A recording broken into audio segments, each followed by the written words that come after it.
Dude, and it all comes together. I feel like sleeping in a van would be the equivalent of like sleeping in like a nuclear submarine. I don't know what YouTube is. It's a thing. I heard we're on it. I think that swings us right back with all the van talk and sleeping by rivers. Welcome back to Rabbit Troop Sucks. We are a podcast about obscure, forgotten about, and yes, often overlooked films. And we got a friend in the studio who is not always here. But we're going to get to that in a second. We're going to open up with, today we're looking at National Lampoon's European Vacation, another 1985 film celebrating its 40th anniversary. Several of us watched the original National Lampoon's Vacation before we watched that, and we went right into it today. As always, I am Paul, and next to me is Mike. Hello. There is Miguel. It is Paladin, Mike. Oh, hello again. Lamar is here. It is. Without any kind of delay, there is Jeremy. Notorious. Oh. And there is Collin. Wow, that just sounds sad, Collin. I don't. It was the button that was available to me. Do you want to talk about that? Yeah, he's no stock tonight. Oh, no stock. Zero stock. I mean, like 2%. Yeah, 2% just to keep going on. it's low stock milk. National Lampoon's European Vacation. I have not seen this movie in its entirety in years. Is that the same pretty much with everyone in this room? Yes. Honestly, I think the last time I saw this movie in its entirety was with you. Probably the last time you saw it. Yeah, I don't even know when that would have been. It was years ago. I almost feel like, Mike, if we watched it, it was like in the background. Maybe, yeah. I've seen it several times in my youth, but not any time recently. Like it's probably been 20 years. Yeah, Lamar? The same as you, Jeremy, once in its entirety and just once again right now. Not even in the background. Just like this movie just escaped me. And Collin, this is your first viewing, right? Yeah, I think I've only ever seen the Christmas Vacation. Very nice. Yeah. Yeah.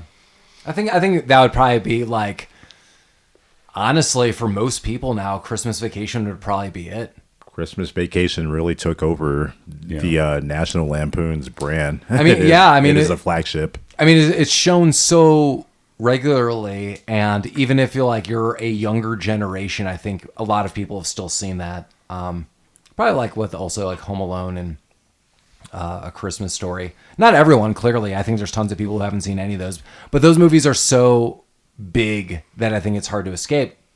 Well, let's get into it. The Griswolds win a vacation tour across Europe where the usual havoc ensues. And that's it. As simple as that. The usual havoc? Yeah. How many National Lampoon movies were before this one? Just one, National Lampoon's Vacation, which is, I believe, 93. Let me double check that. 83. 83. That's what I meant. Yes, thank you. 83. Yeah, just 83. Clearly, we got John Hughes writing screenplays again. Robert Klein also did the screenplay. I really don't know who that is. John Hughes, again, always like clearly a huge shout out to him. Robert Klein, I did have a note. I was like, I don't want to just bypass him. He did Weekend in Bernie's. Yeah. I was like, he did something super notable Good that we should do at some point in time. Oh, yeah. John Hughes, I've noted this a couple times, but really just a huge homage to actually just a director, I think, and a writer, especially a writer. I'm going to say it like that for me. A writer who is actually just really important in my life. Growing up, still today, someone who I really feel just kind of stands the test of time sometimes and just will be really notable going forward. Passed away in 2009 at 59 years old. Now, I want to note the director especially, and I think I'm pronouncing her last name correctly. Amy Heckerling is the director of this film. And it's kind of crazy because I do feel halfway through this film, like the first half, I feel her sensibilities in this. And I'm going to kind of highlight her like filmography in a second, a couple of notable things. But then I feel the back end of this movie just really changes. And I kind of even made a joke at the end. I'm like, is there a different director? So more modern, Clueless, 1995. We should totally do this movie celebrating its 30th anniversary this year. She did a movie that my wife and I really like, Vamps, 2012. Really, really notable, Fast Times at Ridgemont High. 1982, Johnny Dangerously, 84. I love Johnny Dangerously. I also do too, Mike. I would totally do that. Okay. So 84, Look Who's Talking, not a movie I would like to do, but kind of still notable, 89. And I read only in the trivia today, which I thought was bananas. I didn't know this at all. She had a child with Harold Ramis. That's hot. And The Rame. And I guess this was like a secret child, and I guess this was He busted her ghost. Well, busted makes him feel good. Yeah, so I guess this is written about in a book by Harold Ramis's other daughter, and I guess this is brought up. I didn't know any of these things, but what I wanted to note is what like a strong female director heading all this up. I couldn't tell you another strong female director in the early to mid 80s or late 80s at all. So like shout out to her. I mean, like Johnny Dangerously definitely fits the bill of Rabbit Troop Sucks, a little more B-side. I've never Like, seen that. Oh, really? Yeah, totally. We should totally watch yeah. that. This should totally be up on the list. That's awesome. But Fast Times at Ridgemont High, like or dislike that film is huge. Like that, Yeah. the cult following of that film. The Judge, we got Reinhold, and a crazy ton of other people, as we've talked about. But yeah, I mean, there's just so many people this woman has worked with. I just didn't know about the secret family and all of this. That's pretty crazy to hear about. Family. The female directors of the 80s, the Penny Marshall did Jumpin' Jack Flash and Big in the 80s. Damn. Yeah, well, Penny Marshall was in the Michael J. Fox movie that we did. I can't think of it. With James Wood. Hard Way. Yeah, the hard way. Thank you. Yeah, Penny Marshall has a bit note in that, and I was like, I love Penny Marshall, and she unfortunately passed away. She was absolutely amazing in all of that. As I told you, 80s icon for me. Phoebe Cates is in Fast Times at Ridgemont High. Yeah, I don't know. Damn. There's just like so many notable people this woman's worked with. I was like, this movie is so bizarre now that I think about who the director is. I mean, this is if you showed me this movie and you're like, who's this director? Like, I would have never guessed it was this woman in my life. Yeah, that's true. I have no idea who this woman was. You said she had a child with Harold Ramis. Harold Ramis. Yeah, that's crazy. Harold Ramis, Very attractive man. but he helped write Animal House, which was National Lampoon's first. Maybe there's a film. connection. Maybe there's a connection there. There's also a couple other films that they did before European Vacation. I've never heard of these before. Class Reunion in 1982, National Lampoon's. And National Lampoon's Movie Madness, I don't know what the connection is between... Well, just remember, all of this was like a publication, a magazine that came out. So like John Hughes was like a part of that. Mm-hmm. So I believe the story with the original Vacation, this is based on almost like this short story that he submitted. Like I found it somewhere years and years ago, but then they like made it into a movie and stuff. So like that all kind of makes sense. Like I'm sure like a ton of like this seemed just almost like a I was gonna say a publication, a production house at that point in time. Like all things National Lampoon's. I think the American Pie franchise like tried to do something a little like this. I think clearly failed. Oh, I don't know about that. National Lampoon's Loaded Weapon with Emilio Estevez. Oh, I love Loaded Weapon. Yeah. There's so many National Lampoon movies, but I know what you're talking about. Speaking of Loaded Weapon, we got to do Hot Shots Part 2. Oh my God, Jeremy and I do. saw it in the theater as a kid. Mike and I have watched it. We love that film. Yeah. Johnny Dangerously, I'm really glad we brought that up. I'm gonna circle that. Put that on the list. Yeah, I was like, hell yeah, Mike, that's an awesome one. That was one of my favorite movies when I was young. Really? That's great. Yeah. That's a really fun one. Like that's like a movie, and I don't think that was really brought up. Johnny Prime Dangerous Joe Piscopo. and Condor Man. Hey, before we get into this movie and all that is, I do want to give a shout out to all of our listeners and writers who have been writing a real popular movie, and this is gonna be really split in this room. Especially Lamar did not like this, but a real popular movie people have been writing us about. Remo Williams, but Lamar. All of them have been writing me, specifically us, I should say, specifically about the book, The Destroyer series. Okay. And a lot of people were like, shit, man, that series is awesome. Other people were like, this one guy wrote us, there was a Marvel line of comics, check it out. And then I looked it up. I guess there was an old and a new version of this. Wow. So like the written materials of this, and clearly I think Lamar's open up to be like, maybe he's never going to read it, but be like, maybe there is something there in comparison to the movies. A lot of people were like, dude, the stories are awesome. So I'm like, that's really cool. That's great to hear. Destroyer, check them out. You know me so well because I'm going to say, I'd be open to check all of that out. I'm open to all of that. The movie itself sucked. I disagree with that. I do still feel the movie could be shortened. But yeah, like that was cool though that everyone wrote. So cool. Like as always. Yeah, thank you, listeners. Thanks for writing. Thanks for listening. Thanks for communicating in some capacity. Yeah. Hopefully this gets you to listen to some of our episodes. Absolutely. Yeah, Eliminators is currently our most popular episode. Hell yeah. As well, Wow. it should be. Hell yeah. Hell yeah. Well, I mean, Eliminators. not of all time, but like within the past Yeah, that's good. grouping. That's awesome. Yeah, that was a lot of fun. Yeah. Koji.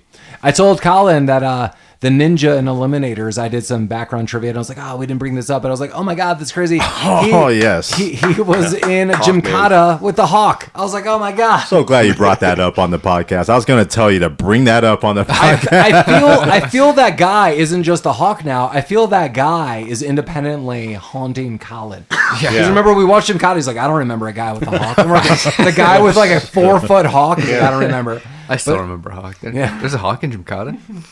It was Hudson Hawk. There- It did blend into the background. There was a pirate on our team. Well, we've got a lot of fun people. Chevy Chase, second movie we're doing again this year. Last time we saw Chevy Chase, also 1985, also 40th anniversary. Fletch, as always noted, he's in so many other things. Movies that we'll definitely check out over the years. Beverly D'Angelo. In this, kind of shout out to Beverly D'Angelo because I know this kind of sucks. I don't mean to say this to like, and be like a jerk in this. I just don't really feel she's been in a lot of other good movies outside of this. Okay. But then there's one, like the shout out is I do want to give her one movie. She was in American History X. She played the mom. Shit, she is. Wow. So like Nice out of call. yeah, like out of all the things, like that's why I don't want to be like a jerk. Like you're in kind of like B-side films. So I'm like, you've actually like shown you're also in like really notable films too. She's good in it. We get a new Audrey and we get a new Rusty. Some of my trivia going back to 1985. Our new Rusty, Jason Lively, he was given a role. I don't know why, but Why any of these people were given the role? No, well, I was going to say Anthony Michael Hall was the original Rusty. And the trivia I had, if I didn't say this, sorry if I'm repeating myself, is when we did the episode of Real Genius, also 1985, 40th anniversary. Sorry, Weird Science, not Real Genius. Weird Science, 1985, Anthony Michael Hall. He, the trivia was, he was given that role and he was going to reprise his role as Rusty. And John Hughes was like, don't do that. Join me with Weird Science and I'm going to give you this role in The Breakfast Club and you should really do that. And like, thank God, dude. well, that was the right move. Yeah, that was absolutely the right That move for is. your career. Dana Hill, I don't know all too much about her. Really, unfortunately, she plays Audrey. She died at 32 years old in 1996. Oh, man. Combination I read of stroke and complication with diabetes. Like really sad. I was like, that's not fun. Yeah. John Astin, he is the game show host in the beginning of the film. Most notable, he plays Gomez Adams. Yeah. He is also Sean Astin's adoptive father, if anyone did not know that. I didn't know that until a handful of years ago, and I thought that was really cool. Patty Duke is Sean Astin's mom. If you guys Really? know. That's Yeah. awesome. I didn't know That that. is awesome. He's got like a really big background, and everything is like like if you ever read about this family, really compassionate, a lot of love. Like, and I mean this like in such positive ways. It's very interesting. And then William Zabka, we get you a little bit in here. Johnny Lawrence Forever, Karate Kid, Cobra Kai. He's playing Audrey's boyfriend. Unfortunately, He's in it for like a hot minute. yeah, much like Robbie Coltrane in it for like 5 seconds. Eric Idle throughout. But yeah, hey, also kind of shout out. It's the first weekend of summer, so happy summer, everybody. Summer solstice, summer fun. The pools are open. Let's The celebrate water's this. cold. Yeah, still probably cold, but we're going to be having fun. And we got Jeremy in the studio. Yeah. Look at this guy. Look at this little SOB guy. Just eating sugar steaks. Look at this guy. He came over to the Rabbit Troop, and he's like, I got a pocket full of sugar steaks. Did you hit up sugar steaks already? The funny thing is, he didn't. It just got pornographic. Yeah, me and Mike did the damn. sugar steak challenge Yeah, today. went to Bastions. You went to Bastions? Shout out. How about that? We didn't go to Bastions, but Bastions is great. FYI. The sugar steak is not. But Yeah, Mike is on a record. Nice. Good job, Bastions. Good job. Bastions on Colfax, Denver, Colorado. We'll get you a sugar steak yeah, up before you leave. one of these days. Are you dialing into 80206? Get your sugar steak on, friend. That's the big beef. It is. They have Big, that. That's big where you get it from. Is that what they've been talking about this whole time? Yeah. The big Yeah. beef? It's the big beef. Sugary big beef. Yeah, big beef. Sweet beef. Sweet beef. Yeah, so I don't think I'm going to repeat this for like the millionth time, but Okay. I don't know if I've ever said this on air. So long ago, I was working with a coworker, and a group of friends and I wanted to go out and get some drinks after work. And our coworker was like, "Yeah, I'll totally join you." And we're like, "Yeah, super cool." And she didn't end up joining us. And the next day I saw her at work, or maybe the next couple of days. I was like, "Oh my God, like, what happened? I thought you were going to join us." And she's like, "No, my boyfriend came home drunk. And at like 10 o'clock or something, like a reasonable time at night." And again, I was like in my 20s. I was like, "Oh." She's like, "He was so drunk, he opened our closet and just pissed over all of our clothes." Like, and she kind of narrated like it was like a sprinkler. Like, piss, piss, piss, piss. Shh, piss, piss, piss. Bart, what kind of sprinkler do you like best? Maybe he just wanted new clothes, man. Well, she just thought, she highlighted, he was so drunk, he thought he was in the bathroom. And that's where I want to get Jeremy tonight. Oh, I was curious to see how you're going to tie that into The transition is No. Jeremy's family's coming into town tomorrow. But tonight, J-Dog's going to play. If that's the case, you can definitely sleep in the van. Yeah. It's like you want Jeremy to go piss in your closet. Joke's on Yeah, you. like- I don't have closets. I can just, if I sleep in the van, I can just turn over, press a button, and piss out the door, you know? And what about the guy in the closet, Jeremy? What did he ever do to you? Piss I somewhere mean, else. hush puppies. Yeah. That son of a bitch, those are expensive. Yeah. So I have a question for the people who have seen all of the vacation movies. That's me. Well, not Again, yeah. Mike, Jeremy, and I watched the original Vacation We did. movie right before this one. Put them in order, favorite to least favorite. Favorite. It's going to be Christmas Vacation as favorite. Yeah. Least favorite for me would probably be this one. Okay. Yeah. Yeah, I mean, I think just because I love the Christmas season and Christmas movies so much, I think Christmas Vacation is going to win. I really almost say that begrudgingly because the original Vacation movie is like a really solid movie. Jeremy was questioning like the rating of it. It is super R. It is R. Less tits than this one. Somehow. Less nudity, but a lot more Yeah. vulgarity. This is a PG-13 that has a lot of nice breasts. Hey man, take. Maybe Show that's how they the got away world with it, what 'cause they you've were so got. nice. Yeah. Show the world. This is a European vacation. That's right. But yeah, the first movie, a lot of vulgarity. So like, I really feel that movie is close. I would then go Vegas Vacation. Vegas Vacation has so many fun things. Yeah. As we were all talking, we last saw him in a far off place, and I believe. Do you guys remember the order of his name? Was it Ethan Randall? He started off as. Yeah, and he switched to Embry. Embry in like '98. Yeah, I really like that actor. So Ethan Embry is who he's known by now. Can't Hardly Wait. I believe he was Ethan Embry in this, and we did both movies. And Reese Witherspoon. Totally go check that episode out. But he is hilarious in that. Papa Giorgio. Good God, he gets a fake license. Totally watch this movie. We might do that movie at some point in time. Like, that's definitely worth it. Yeah, like it's totally worth seeing. But yeah, and then I'd probably put this movie last if that's the order. I know there's like maybe some offshoots. Like there's Vacation that was done. I don't really count that as part of this. There's like a Cousin Eddie like Christmas Vacation 2. Like that's not part of this. No, we don't count that. Mike, would you disagree with that back order? when- I'm kind of curious. That's when Randy no. Quaid started going crazy. Yeah. I mean, Christmas Vacation is definitely my favorite. Again, there's a bias there because I like Christmas stuff. Yeah, I mean it's really hard because I'm like I don't want to knock one, but I'm like right. damn it. I feel like Christmas Vacation is the one that's the most probably relatable to everybody. There's probably people that have never gone on like a road trip family vacation, but everybody's had relatives come over or they visited like relatives Well, on Christmas. actually, Jeremy, I'm going to piggyback on that real thought. Like, although that happens in the movie, I'm going to be a little sappy with you in this. I feel that movie also brought families together. Like, I have really fond memories of like parts of that movie. I literally remember laughing with my mom about. Yeah. I remember Lamar and I joke about this often. But my brother and I, another shared Lamar, me and my brother moment.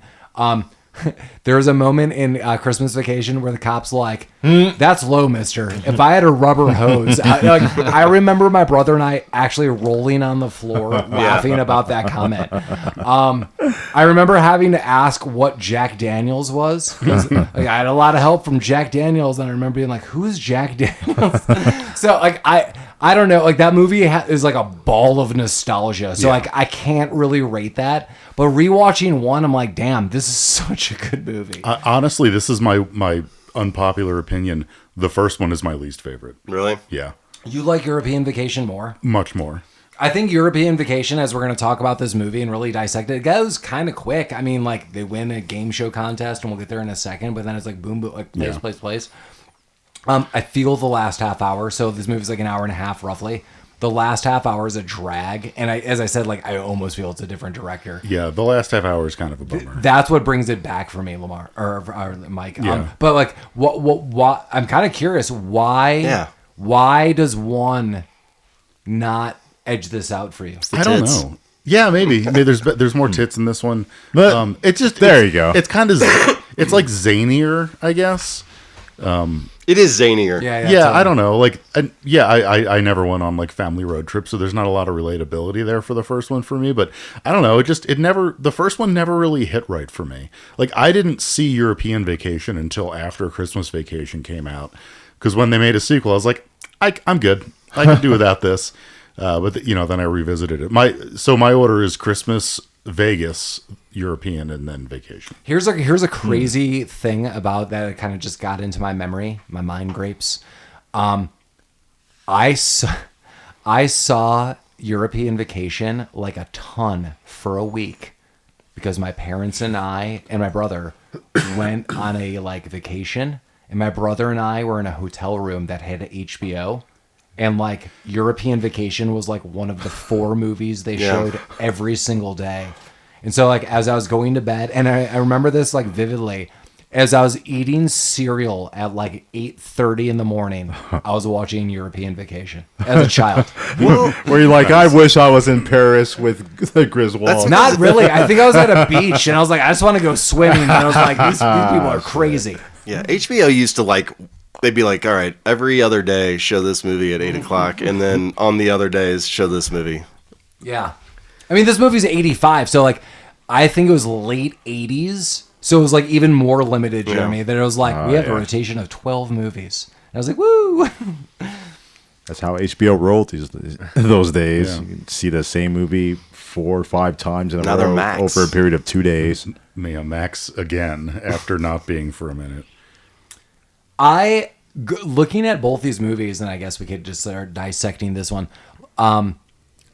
Anthony Michael Hall, I think, is kind of more of an unsung hero in the 80s now that I'm going back.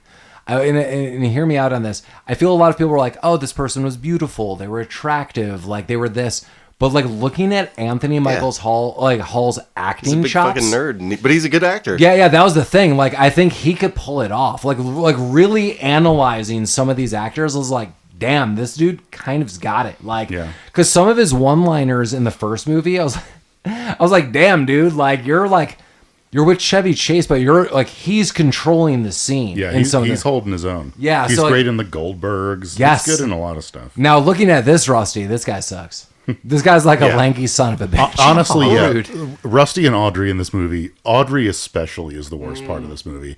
Like, and I hate to speak ill of what's her name because she passed away, but like, and probably not her It's fault. the writing. But, It's the like total her writing. character just fucking sucks. Yeah, Oh so- my god. Yeah, Yes. Yeah, she is like I will be nicer. I mean, I think this is where Mike is edging to. No, he's edgy. Well, the writing of her character sucks. Like, I'm sure this person is nice, and I'm sure the actress And herself. her voice makes me want to kill myself. I just think they wanted that. Like, so I think look- she knew the assignment. She just got a bad role. Yeah, so looking back, like Anthony Michael Hall, for the actor playing this Rusty, is just unfortunately the way better actor. I don't think this Anthony Michael Hall just sucks.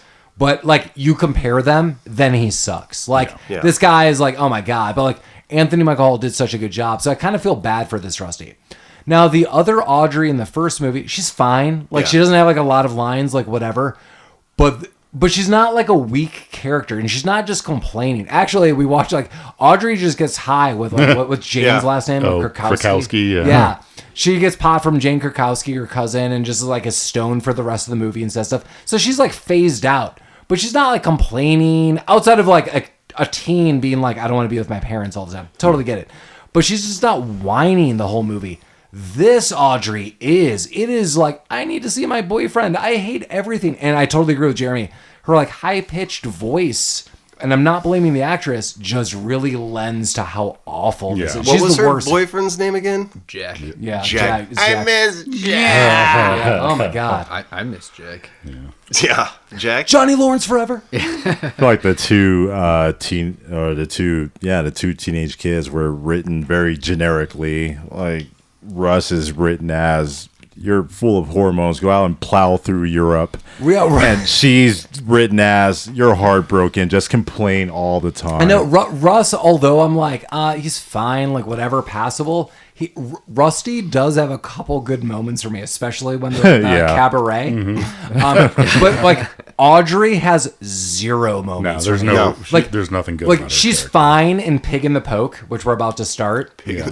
But as soon as the game show ends, it's like a nightmare situation. So this movie starts off, the Griswolds are on a game show, Pig in a Poke. Pig in a poke. John Aston is the host.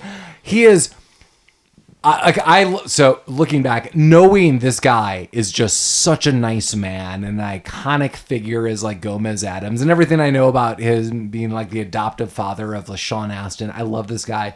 This guy is such a lech to Beverly D'Angelo, and he pulls it off so well. Like, there's a real skill to what this actor does, because I think he was like harnessing the old family feud. I was about to Yes. say. It's like it doesn't. God, say what was took his it, name? took it up like an extra notch. Wasn't his name a play on an actual person? Oh, I'm sure I have it somewhere. Kent Winkdale. Probably, yeah. Nice. Was that his name or the That's it. person? That's the character's name. Okay. Yeah, so he's like, oh, we're meeting the Griswold family, and they're dressed up as these weird pigs, like furries, like in modern times. Right. They're It's like, like, it's like the rabbit suit from Christmas Story. yeah. Yeah. I fucking love these costumes. Yeah. They're Oh, great. yeah. I think that's where the picture is going to come from for our episode. And so he's like, let's meet the Griswolds. Here's Clark. He's like, I'm into food additives, but not preservatives. And he's like, oh, that's weird and boring. And then maybe he meets one of the kids, but then he meets Beverly D'Angelo. And as always, like, yeah, like, Never goes off. who was, I can't think of it. I wish my wife was here. The dating game. I want to say It's not Timothy Dalton. It's Richard Dawson. Richard Dawson. Thank you, Richard Dawson. Thank you. Richard All right. Dawson was renowned for like leaning in for a kiss. My wife and I watched a ton of Richard Dawson, not as a host, but on like the like singles game and like some other stuff. And we saw like how he became a host. So it was like he was like a notable guest on other game shows, and clearly people loved him. This guy always went in for the kiss and always talked about how beautiful women were. Then we see, John Astin, and he clearly, Jeremy's right. Like, he leans into this, like, I'm going to be this Richard Dawson person. And he's just straight up making It was out with him. apparently a parody of Wink Martindale Oh, yeah. Wow. from That was before my time. the new Tic Tac. Yeah, I just had to look it up, but yeah, Wink Martindale. Is it weird that I now just wanted you guys to reference me as Wink? Wink? Yeah. Stinky winky. This is Wink with Robert Troop Songs. That's going to get weird This is after my 5 buddy- minutes. This is my buddy, little Winky. Little Winky. Well, I don't need adjectives to precede what you're introducing me to. Just Wink. Sans the adjectives. But yeah, I love that he goes in and he like grabs her, he goes in for a kiss, and he is just full on making out with her. Then goes back for like these random touches.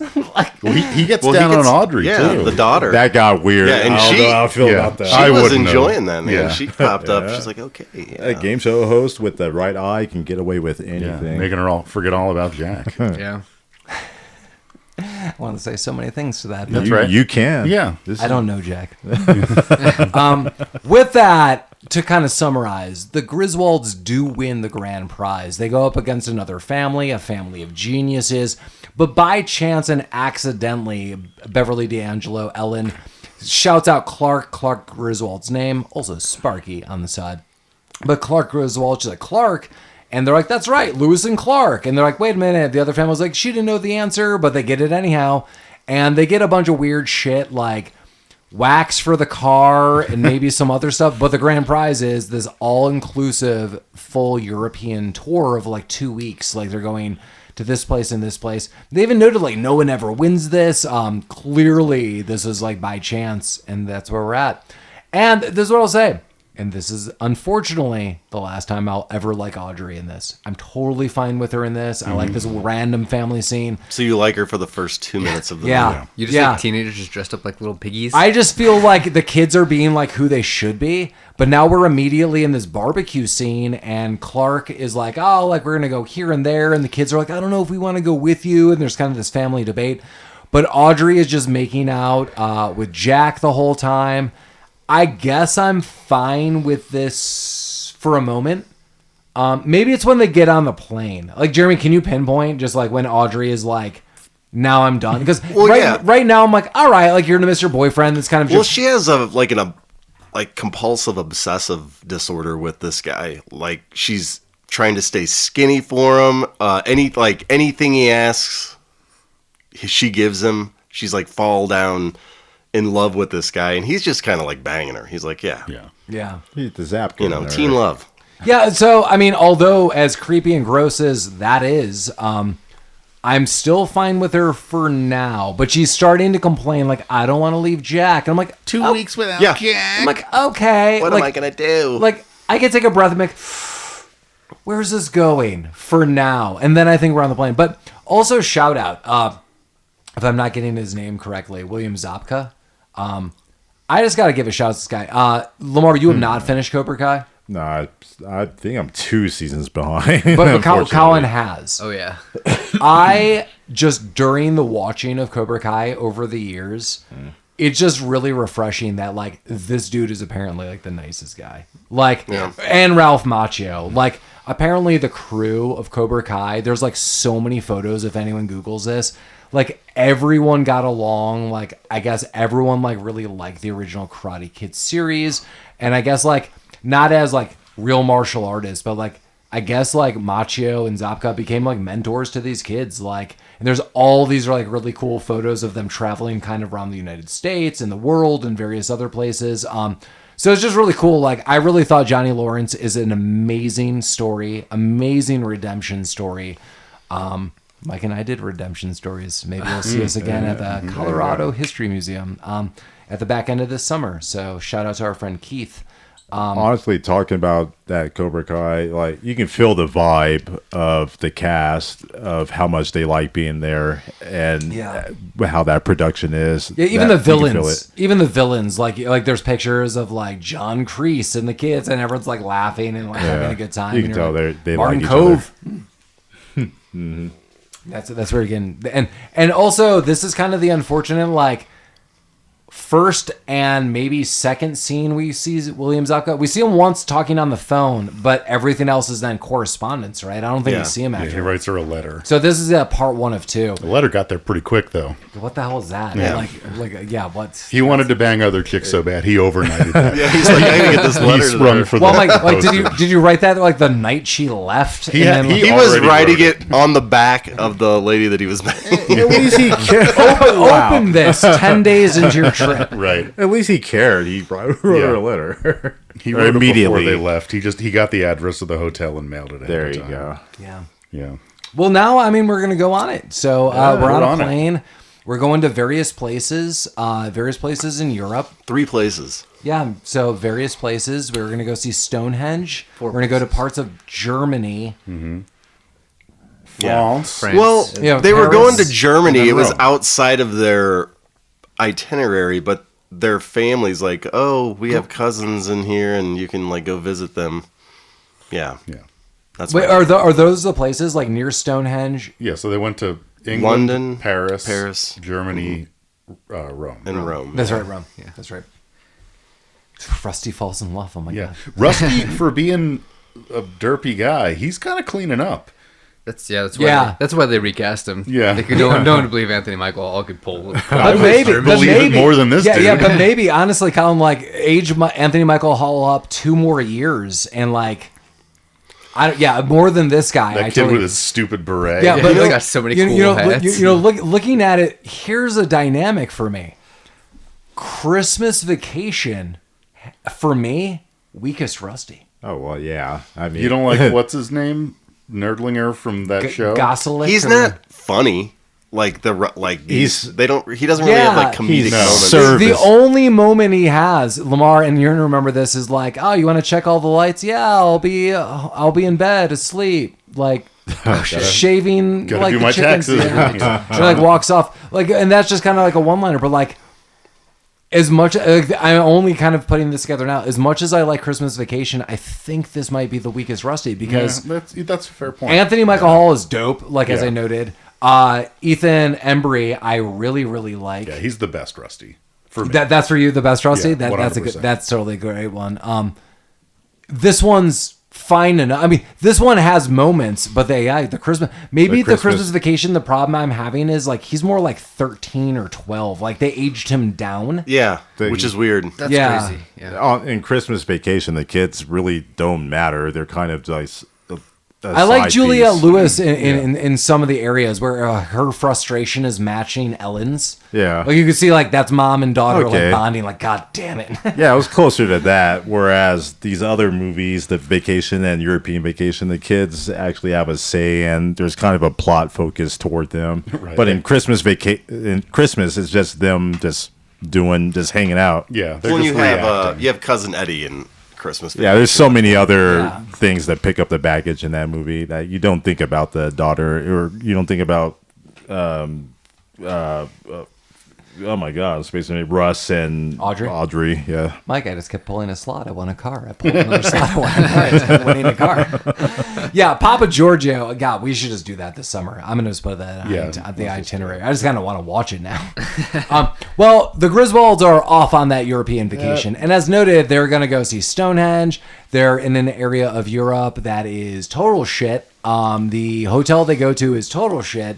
Bad. Yeah, yeah, like this a is- halfway house. Yeah, I was gonna say this is like if a hostel was like stage 1 of 5, this is stage 2. Like you went up a notch because maybe you could lock your door. Well, Maybe. unknown. It didn't seem like anyone Well, was. people don't know. can burst into your door. Yeah. The bed, I think, puts it down back to a 1. Yeah, it's not a soft. great That bed. that bed Really soft though, Yeah. yeah. The communal bathroom, which isn't my favorite. Yeah. Yeah, that no, yeah. Yeah. You know It was what you really- do it in was the really- communal bathroom? You take a nice hot long bath. Yeah. A communal bathroom with no showers, evidently no toilet, just one bathtub. You Yes. pee in that bathroom. Yeah, Yeah, that's so- what I'm saying, So, Collin. so the Griswolds get a crash course in what luxury is, as they see their hotel room is basically a bed and a small closet.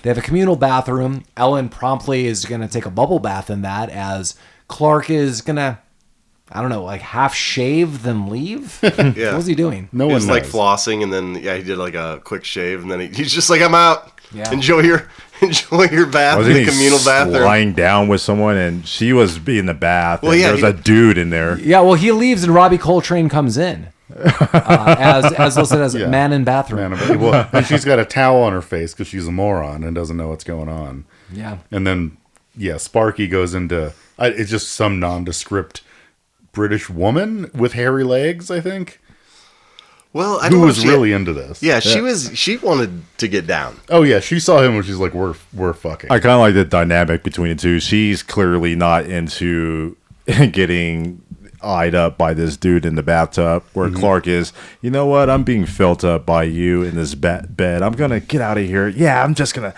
reach for the... I kind of like this Chevy Chase I like this interaction.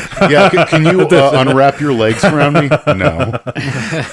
It's so hot under these covers. Yeah, I'm going to reach for the doorknob Yeah, here. Chevy, Yeah, he does like an awkward moment really well. This is my favorite Chevy Chase, is when he's awkward Yes. like this. In Fletch, and in this, I think, is my favorite. Lamar, I totally agree that there's shades of Fletch, and especially his reactions in some of this. Yeah. I also want to give, like, I try not to do this. Like, how do people look? Like, what are my crushes? Like, I told you, like, Phoebe Cates, as noted with this director. I was like, oh, I grew up, like, she's so cute. Like, as nice. But I have, like, a weird moment with Beverly D'Angelo. Like, I'm not really attracted to Beverly D'Angelo, even, like, looking back. And I don't mean that in a weird way. But I'm attracted to her vibe as, like, the wife and mom here. And I mean that as, like, I'm married. Like, This woman's like, I like to flirt with my husband. Like, there's appropriate times for things. Like, her whole attitude is very attractive for me in the first 2 movies. It's very which is- playful and She's rad. If you're Yeah. going on, you've going on 2 vacations now with your husband, and this shit has happened on both of those. Like, I don't know if I'd go on any more vacations with this guy. Like, let's just keep it local, staycation. Well, I wouldn't do any of that, but I do. Yeah, as Mike noted, like very playful. Her Collin said, "Rad." Like, like she is like this woman's trying to keep it kind of spicy in the marriage, and I mean that like in a nice, like really flirtatious way. And I think in the other movies we don't see that as much. Like a little bit, there's shades of it by all means. Like in was it Vegas? Like they were like, oh, we're gonna go to the Mile High Club in an airplane. Like there's things like that, but like. There's something kind of genuine in these first 2 movies where it's like, they've clearly been married for like 15 plus years. She's having fun. Yeah, like all in good ways. She lets him film her doing the va-va-boom dance right. earlier. So Yeah, so I'm like, what's this guy's problem? yeah. It's kind of hard to like pin down, but it's like because she knows who she's married to, so she kind of stands up for what she wants to do. Like she's not just rolled over constantly like you see in some of the some of the super one-dimensional relationships. So she kind of stands up for what she wants, but she is super playful. Like their whole dynamic is really good. It's just one of the things that's written really well in this. One of the few things. John Hughes. Yeah. Collin had not seen. Collin, I'm trying to call you out. Collin had not seen the original Vacation. I really do hope you do watch this at some point in time. I mean, really going back to back in these movies, it is weird. Like the nudity gets amped up from 1 to 2. But the vulgarity is very heavy in the first movie. Fuck your mom.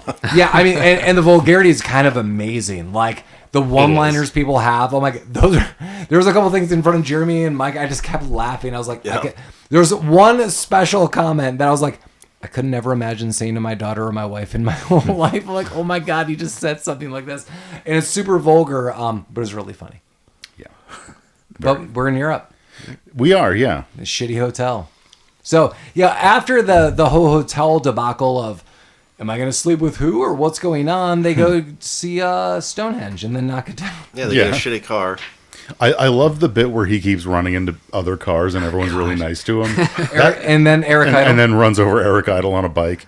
Yeah, that lands pretty well for me. The second guy, where he tries to give him back a piece of his car. He's like, "Oh no, mate, you keep this." That. You keep gives the bumper. Yeah. He's like, "No, it's yours. Yeah. Souvenir to take back to the States with you." Yeah, and I don't want to be like a total ignoramus with like where they're at, but I just never been there. Salisbury Plain, Wiltshire is where Stonehenge is. It just doesn't really mean anything to me. Well, I think they're in London for the for that part. Yeah, I agree. And then they go there, so that's kind of if that's kind of counting as 1 and 2 locations, that makes sense. Yeah. That's why I noted that. I'm just like I've never been there. Well, I'm pretty sure you can't park next to No. stuff. Yeah, kind of like you roll up right next to it. They were parked 6 inches away from Stonehenge. Yeah. It was the 80s, man. It was fine. They were the big winners of the pig in the boat contest. There was a velvet rope that separated the car parking from Stonehenge. You had to stay on the outside. For our former guests, shout out to Lucor and Rami brothers. We all 3 of us have had conversations. Stonehenge, they found a wood hedge, like not far off, and you should Google this and look this up. And it was Is it in Colorado? Woodhenge? No, it was like right around the corner of Stonehenge, and they're Well, like, yeah, those are the poor people. I think we have They cars. couldn't make it out of stone. they like looked that up, and I just remember us years ago, all 3 of us were talking to 2 guests who have been on the show. We're just like, oh my god, like what's up with this? And like I don't remember finding any aftermath. You go further down and you have Strawhenge. It's like Fairy Tale Lane. Like we got stronger until we made Castlehenge. But yeah, they knock it down. Yeah. I have 3 scenes that I just wrote down here. It kind of goes into they hit the Eric Idle on the bicycle. He's spurting blood. Yeah, the blood was a jarring moment. Just blood everywhere. It's like an SNL skit. The bike's under the car, and I think they go back to the hotel, and this is where the daughter is making long distance phone calls back to Jack because she's lonely. And she needs to talk to Jack. So what's funny is that as they check out and they leave to go to the next place is Paris, right? Germany. Paris. Paris. Paris. Paris. Yeah, that's right. Paris is the next place. So as they leave to go there, they're checking out, and the guy's like, you got to sign this, and you got to pay these fees. And Chevy Chase is like, yeah, like, it's really a game show. And he's like, yeah, we got to pay the phone bill. He's like, I don't know, we made a couple local calls. Not a big deal. It was like $5.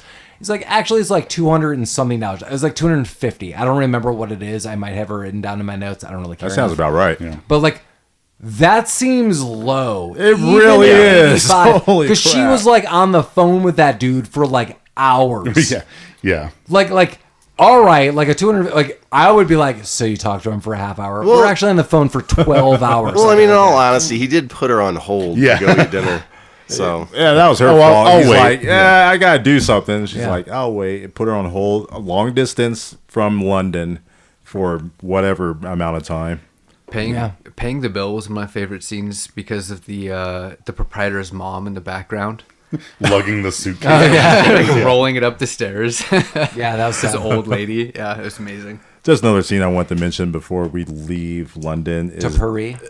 where they were circling in the outside of Big Ben in the roundabout. And thank you so much for there's Big Ben and the Parliament. That was I told you guys that was like one of the most notable scenes I remember. Pick and the Poke. That there's a couple other scenes. It was definitely that just going the roundabout and can't getting off. Can't get left. Yeah. Can't get left. There's Big Ben and the yeah, Parliament. he eventually starts just crying and like laughing. Day turns to night. And he's hours just circling in a roundabout. Yeah, Chevy Chase is like kind of, especially in the 80s, early 90s, like the master of losing it. Just like, I'm an okay guy. is good at that, Like, yeah. I'm the average, relatable fella. And now shit's gone wrong. And we're all like, we've been there. Like, this is worst case scenario. Especially a dad in the 80s. I would feel like, yeah, I gotta get out of this situation right now. God damn it. We needed a coffin. Like, tree. Fix the newel posts.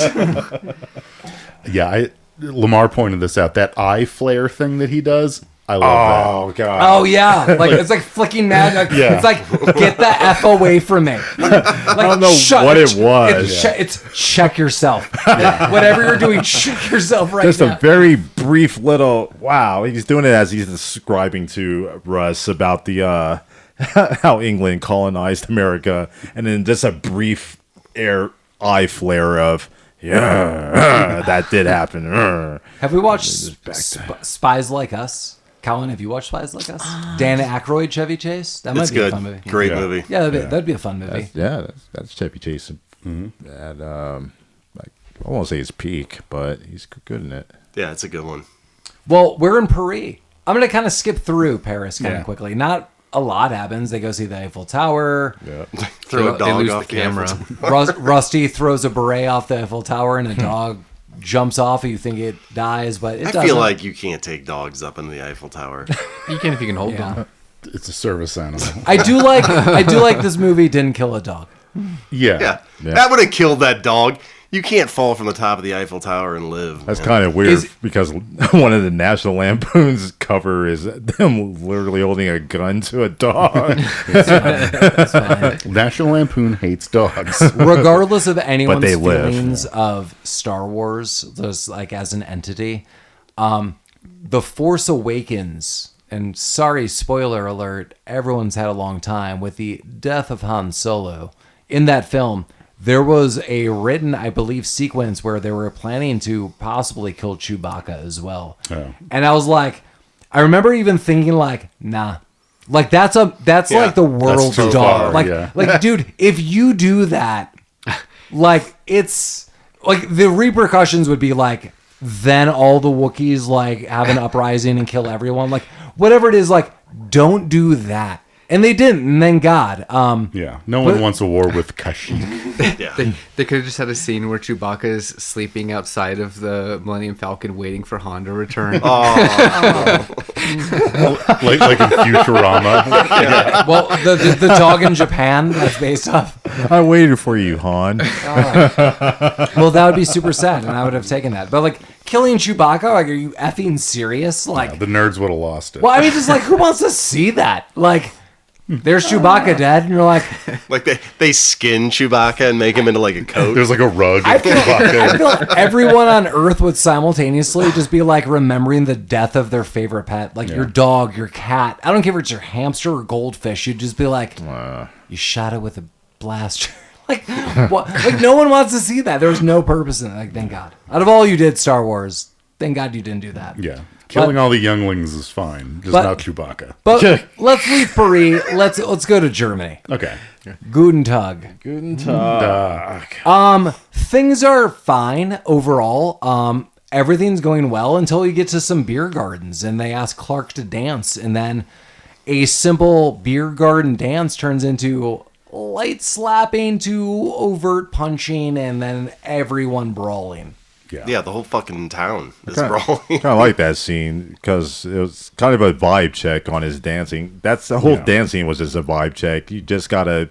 The vibe check was dancing. Yeah, he was going along with him, and then all of a sudden he took offense to one guy slapping him, and he escalated it, and then all of a sudden everyone's just brawling out. Yeah.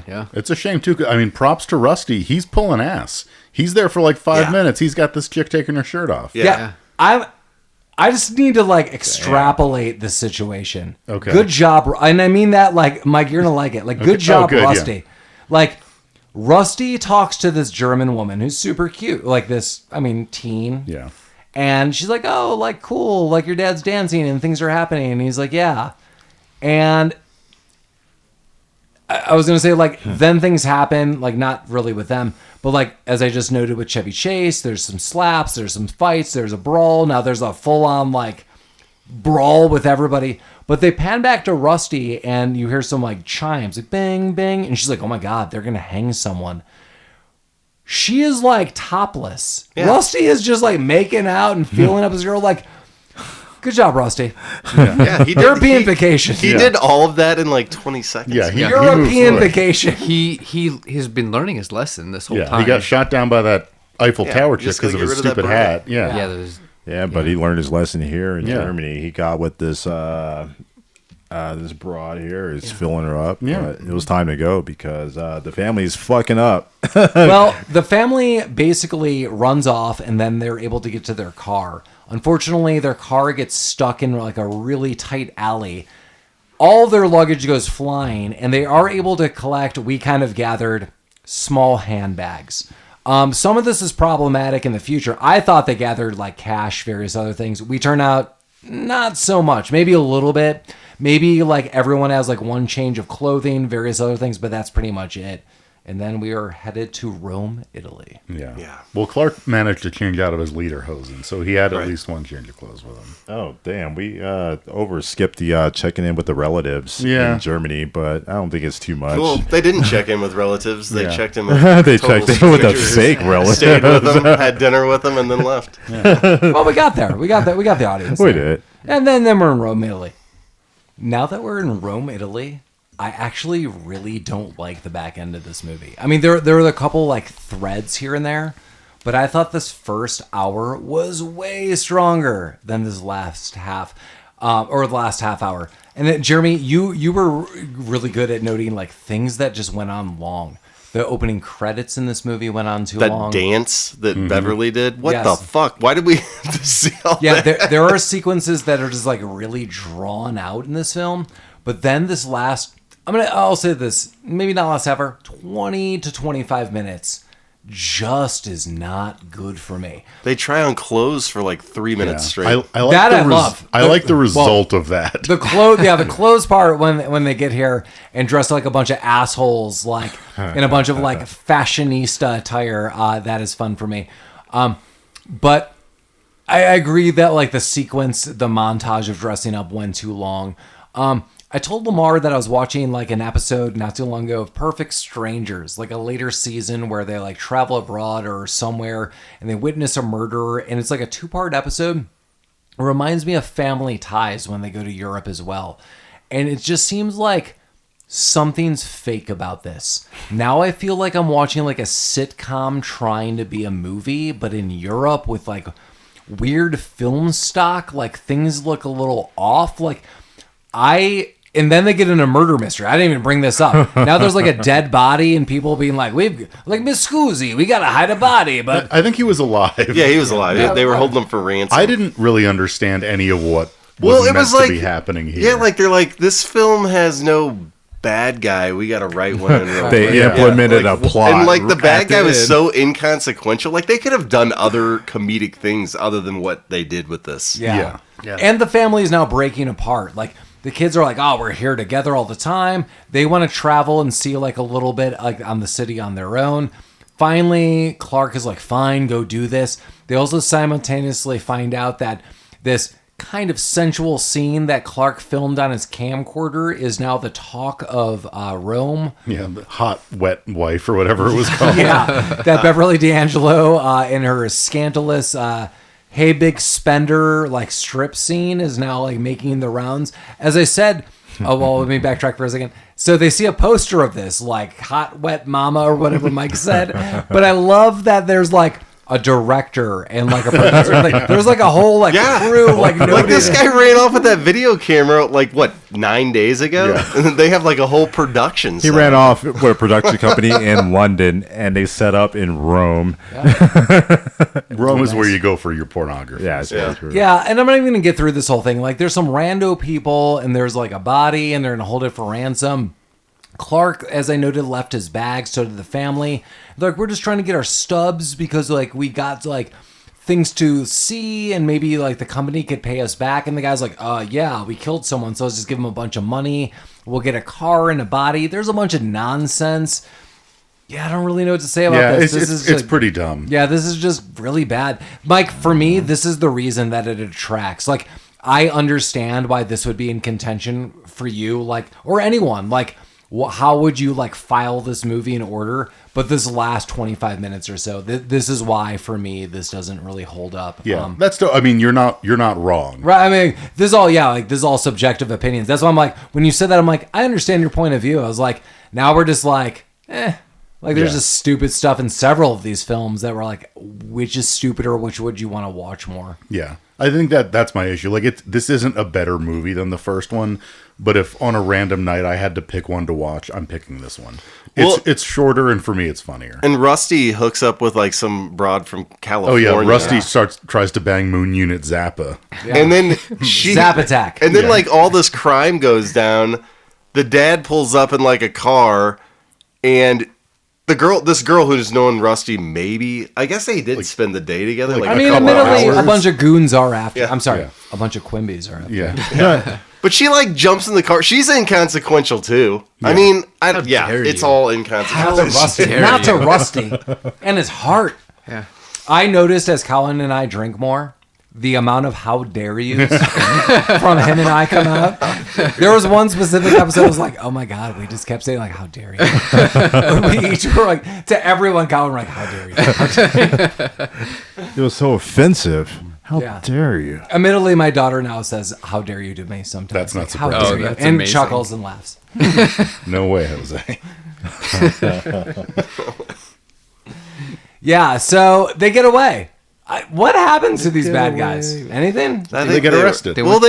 They drove a car into, like, the famous Italian Like the Trevi the fountain. fountain. Yeah. Back to the fountains. And then the fucking Carabinieri shows up and arrests everybody. Yeah, there was a little car chase before then too. Yeah. I like how they just leave the Griswolds in the fountain. Yeah. First of all, like, I'm pretty sure even in '85, like, it's a big faux pas to go in those fountains. Probably, yeah. Oh, yeah. Well, you know, they were right up by Stonehenge. They had some kind of pass, maybe. The pig and the poke pass. Going to a fountain. Miss Scusi. Yeah. You got some of the best special effects I've seen in the '80s. From the fountain. Oh, the plane? Yeah, that the we're about to plane get? that they So, rented. okay, so yes. Now, the bad guys are arrested in a storyline that went nowhere and was just asinine for 20 minutes. Yeah. But we're back on the plane, and they're going home. They're going to Chicago. They're going home. It's a plane ride montage. Yeah, it is. And Lamar's totally right. It is a plane ride montage. Yeah, they're getting, like, some food, but they don't get to eat it. Collin notes, so some of the food, especially delivered to Clark, is on a plate. Yeah. Yeah. The what? A glass plate. Yeah, what? Yeah. I forgot what they ordered, but they were Flying was some different. Audrey's ate it, like some just having didn't. like, Yeah. like a lemonade like behind her. Have you ever been on like a first class thing? Like you get like a full Yeah, you do get like full on food. 3-course meal, man, delivered on glassware. Wait, are you saying internationally? just Like right- even on like 5-hour plus flights, if you're flying first. Oh, 5 class, plus.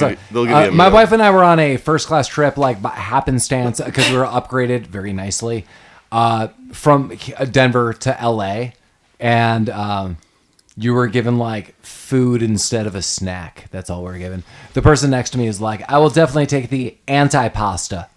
And I was like, anti-pasta. and I was like, "This is good. This is going That's great my for me. favorite. This is going good for me." But yeah, they're on the plane ride home, and that was pretty much it. And Lamar's totally right. It's like a montage of people eating food, people kind of reminiscing, and then they see the Statue of Liberty. They run into Yeah, it. They run into with a it. Fucking 747. The last 3 minutes of this, let's say 2 minutes, are just so stupid. Like dumb. someone should have edited this. So yeah, Clark stands up. He's like, "Oh, I'm gonna go to the bathroom," but accidentally opens up the pilot's door, barges in. falls into the pilot, and then the pilot falls down, flies the plane into the Statue of Liberty, and is like, "The Griswolds are home." What the hell was that? Yeah, What the hell was that? That was fucking so fucking sad. It was those like 1980s like cartoon, like Saturday morning cartoons. Like what my the hell was God. that? Well, it was funny the last time a 747 hit a New York building. Yeah, we don't. We can't do that. Wow, Lamar, bringing it home. You gotta Is bring it too it soon? back. No, it's been like 20 years. We're all right. We'll just never forget, you guys. Never forget, but forget about I it. totally forgot until Lamar Never brought it forget, up. but forget about it. Brilliant. Forget about it. Nicely done. It's funny, Lamar says this, and there's something earlier in this film, and I cannot remember what it is, and it might be in my notes. But I was like, "Oh, this didn't age well." There's something said. Oh, Was it when Princess Di? the 45-year-old man was like smooching on a little girl? It was. I forgot that like we skipped over. So as we do Yeah, throughout the it doesn't movie, like we can't analyze everything. Clark amongst the family is having fantasies of visiting Europe, and part of it was like Clark was going to visit like the Queen and like Charles and Princess Di, and I was like, "Oh, this did not age well."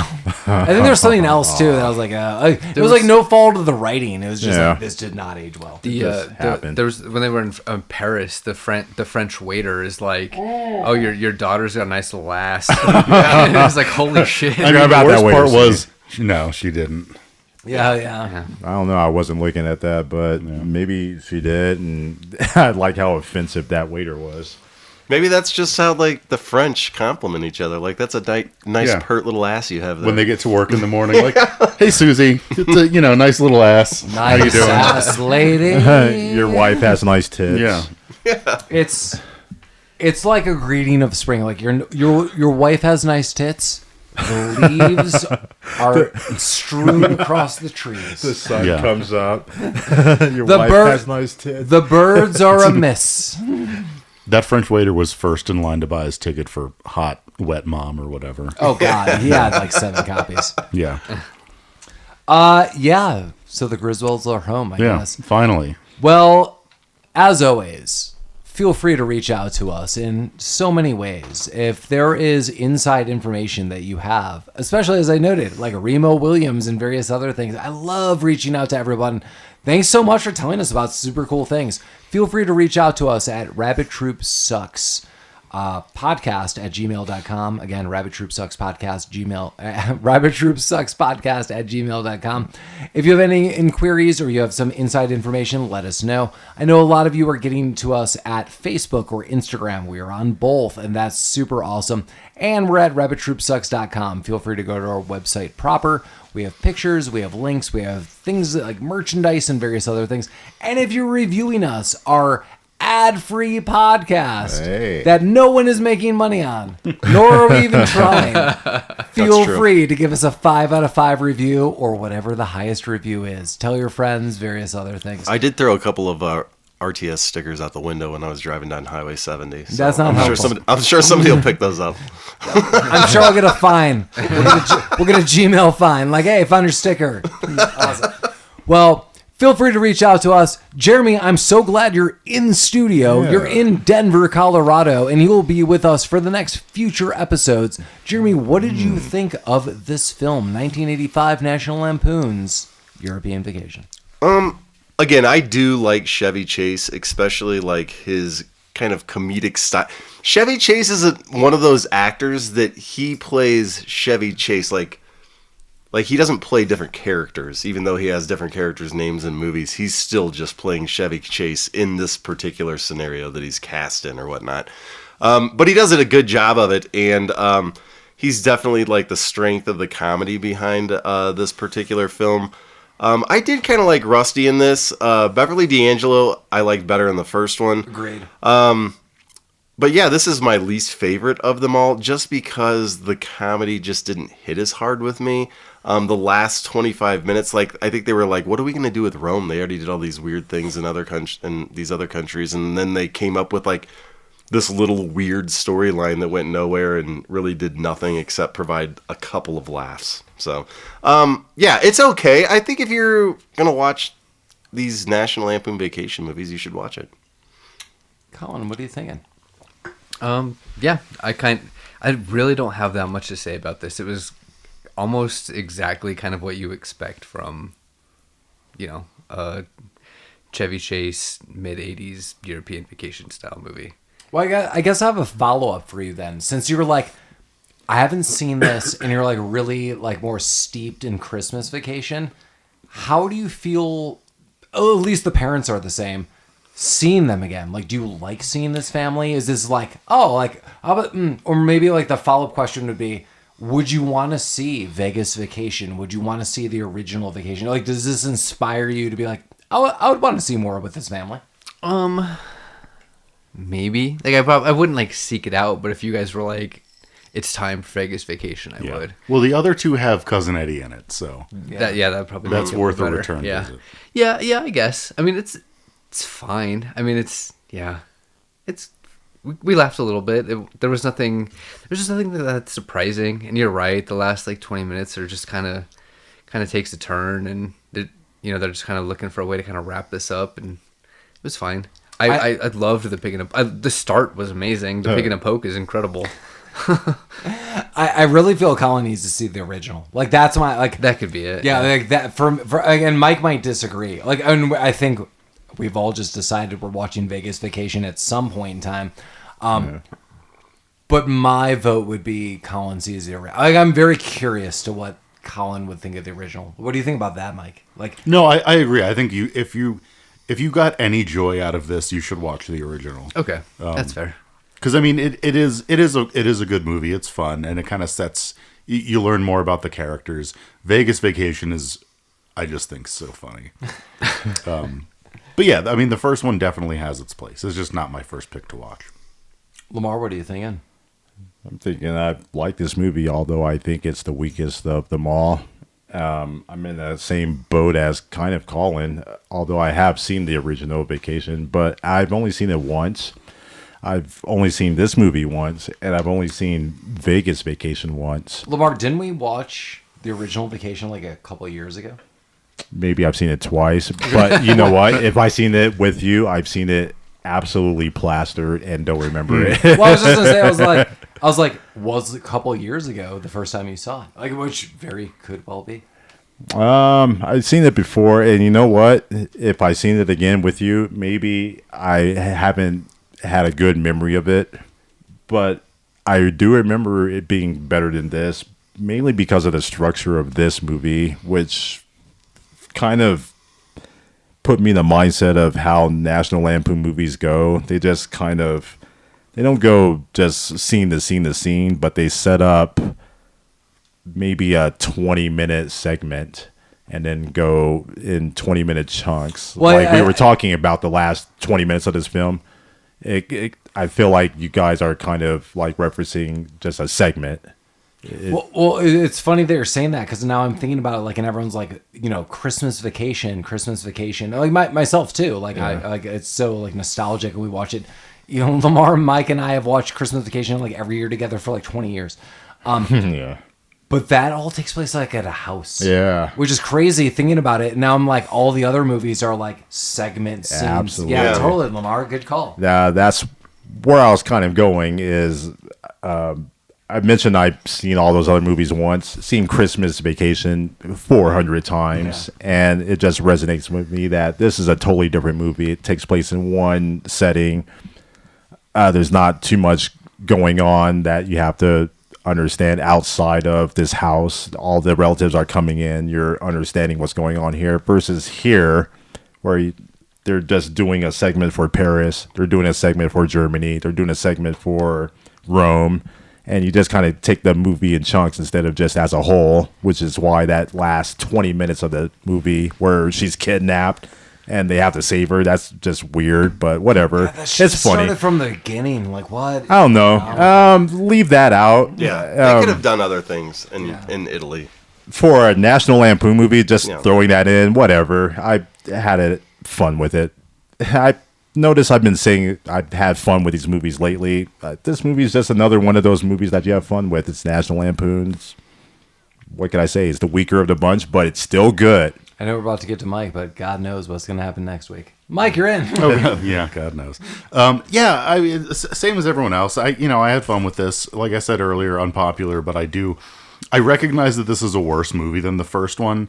But for some reason, I just like watching it more. I can't quantify that, but I just do. The last 30 minutes were stupid, and you're right. They should have either nixed the kidnapping thing or had like the villains be a thread throughout the movie.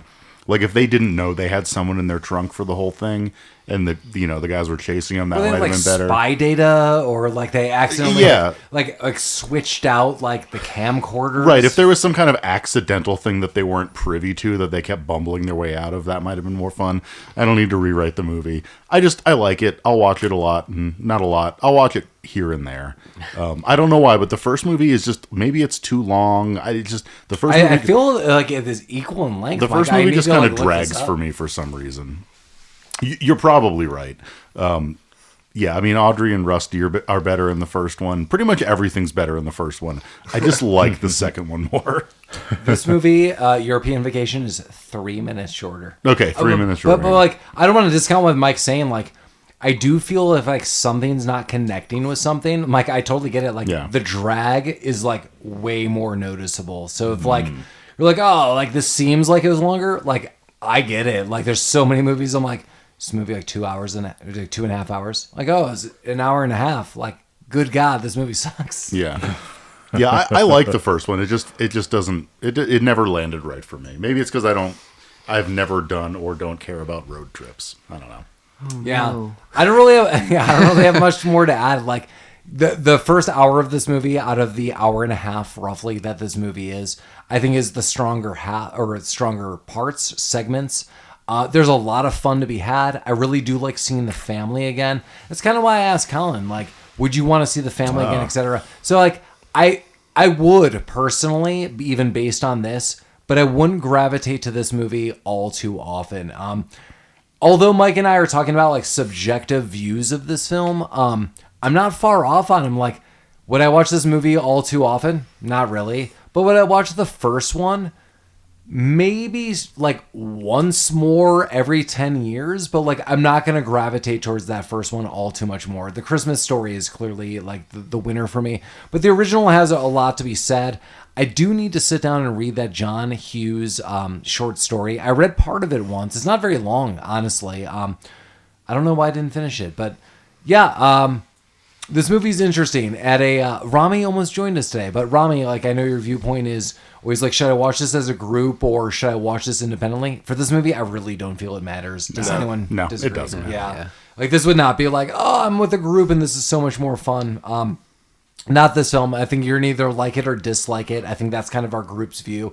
Next week, our next episode, I should say, even though we're recording sooner, but next week for all of you, we're going to be coming at you with 1998's knockoff hey, we got a Rob Schneider correspondent, Collin, right next to us, who's going to be joining us with another Jean-Claude Van Damme movie that apparently no one in this room has seen. It's worth pointing out that we picked it specifically because none of us have seen it. Yeah, we Not wanted to- because we That's hard think to it's do, going to be guys. good. Yes. Yeah, we wanted to do a random film while Jeremy was in town. Actually, Colin's note months ago, like if Jeremy's in town and doing numerous films, let's do a rando.